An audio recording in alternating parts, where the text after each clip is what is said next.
Hello guys, আজকে দুপুরের menu কি আছে দেখুন। আজকে ভাত বাড়ছে, গরম গরম ভাত। দেখুন গাইস,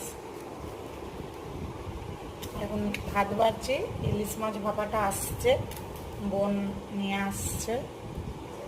দেখুন গাইস, বলো। দেখুন গাইস, আজকে কচুর শাক বানিয়েছিলাম। কচুর শাক না, খুবই মুশকিল, কাটা কিনে নিয়ে এসেছিলাম। এটা হচ্ছে চিংড়ি মাছের মালাইকারি গাইস। দেখুন, শুকনো শুকনো করেছি চিংড়ি মাছের মালাইকারি।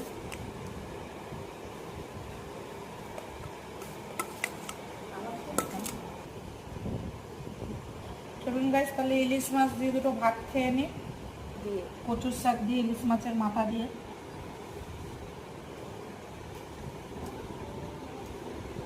খুব সুন্দর হয়েছে, ভালো লাগছে খেতে।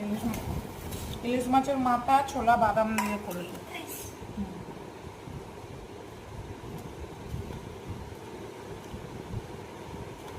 দেখুন, একটা ইলিশ মাছ দই ইলিশ করেছি, দই দিয়ে, সর্ষে বাটা দিয়ে, কালো জিরে দিয়ে। চলো, আর এই চিংড়ি মাছ দিয়ে দুটো খেয়ে নিই, দেখি কিরকম হচ্ছে। নারকেলের দুধ দিয়ে বানিয়েছি এটা,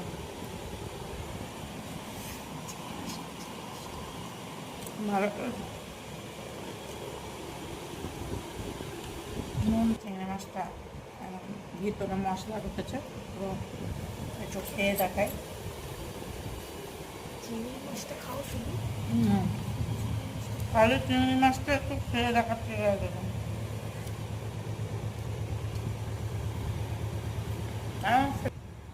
দারুণ চিংড়ি মাছটা, দারুণ।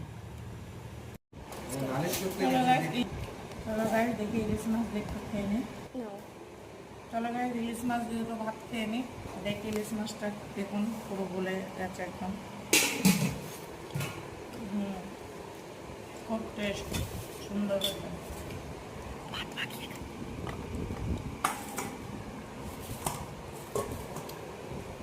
টাটা, পরে দেখা হচ্ছে।